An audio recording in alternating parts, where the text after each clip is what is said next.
ये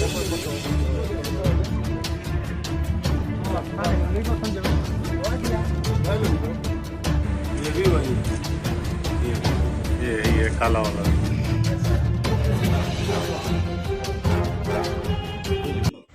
अभिवादन स्वीकार करें, आप देख रहे हैं जनदर्शन न्यूज़।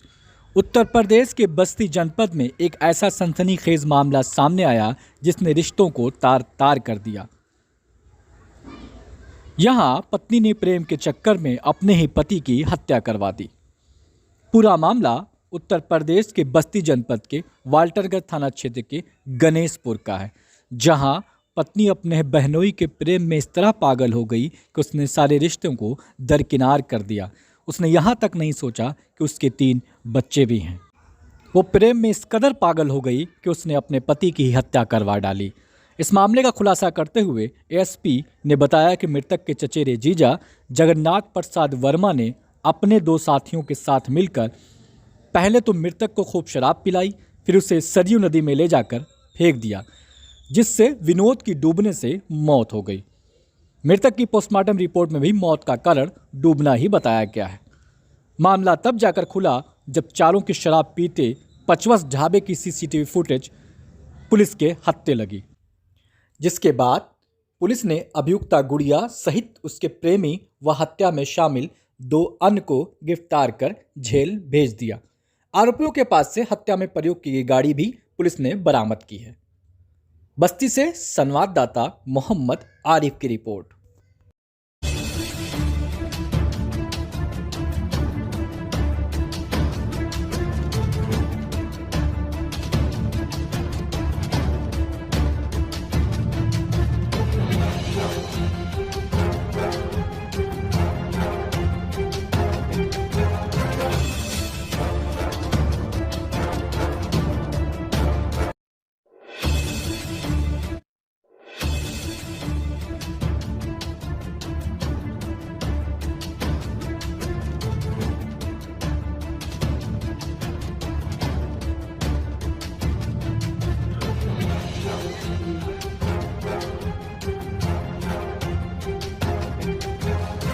जो बॉम्बे में रहता है, अभी देखा कि साहब एक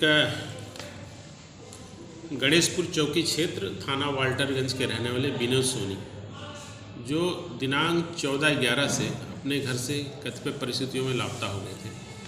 अपने घर से ये अपने परिजनों से ये कह के गए थे कि मैं शहर जा रहा हूँ, कुछ सामान लेना है और मुझे जगन्नाथ से मिलना है। लेकिन जब शहर ये पहुँचे तो थोड़ी देर बाद इनका मोबाइल स्विच ऑफ हो गया और इनके परिजनों से इनका संपर्क टूट गया। उसके पश्चात इनके परिजन इनकी तलाश करते रहे। दिनांक 15/11 को इनके बेटे द्वारा एक गुमशुदगी थाना वाल्टरगंज में दर्ज कराई गई। इस संबंध में हमारी टीमें थानाध्यक्ष वाल्टरगंज के नेतृत्व में और सीओ सदर के नेतृत्व में और सर्विलांस सेल का भी उसमें सहयोग रहा। इस व्यक्ति की तलाश करते रहे।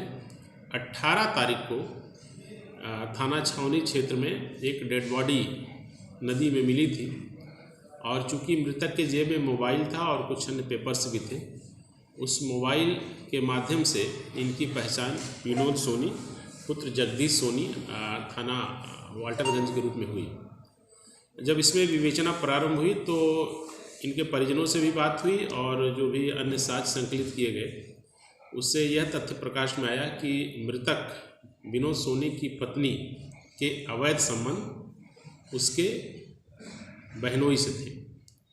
इसके एक चचेरी ननद थी, उसका हस्बैंड जगन्नाथ, जो कि न्यायालय में एडहॉक रूप में काम करता था, उसके इससे अवैध संबंध थे। और गुड़िया जो इसमें अभियुक्ता है, उसके चूँकि पति से इसी वजह से संबंध खराब हो गए थे और उसने अपने इस प्रेमी जगन्नाथ से ये बात कही थी कि हमारे पति को ठिकाने लगाओ और मैं तुम्हारे साथ रहना चाहती हूँ।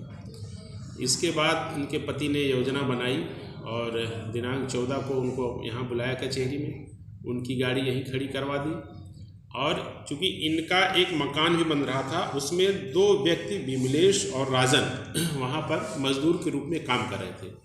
इन्होंने उनको लालच दिया कि हम तुमको पैसे भी देंगे और तुमको हम जो है आवास अलॉट करवा देंगे। जो बॉम्बे में रहता था वो आया और उसने भी ये बात बताई कि इसके मृतक के पत्नी का संबंध इसके बहनोई से था।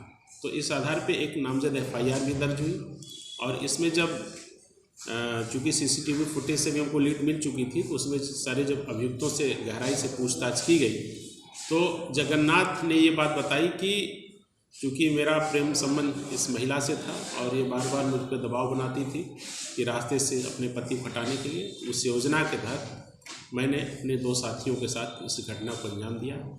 और क्लच वायर इसलिए ख़रीदा था कि उसको गला घोट देंगे, लेकिन रास्ते में जाके इनको ये इस बात का ज्ञान था कि गला घोट के किसी को फेंकना और ज़िंदा फेंकने में क्या फ़र्क होता है। तो चूँकि पोस्टमार्टम रिपोर्ट में डेथ ड्यू टू ड्राउनिंग आई थी, डूबने से मृत्यु आई थी, तो इसलिए जो है हमें भी थोड़ा सा इसमें समस्या हुई। लेकिन फिर जब इससे पूछताछ हुई तो इन्होंने बताया कि क्लच वायर के माध्यम से इनको गले में उसको फंसा करके इन्होंने उसको ओवर पावर किया था, लेकिन पूरा गला घोटा नहीं था। और फिर जब अयोध्या पुल पर पहुँचे तो क्लच वायर के माध्यम से इसको इन्होंने बाहर खींचा और इन तीनों ने मिलकर के उसको नदी में धक्का दे करके गिरा दिया।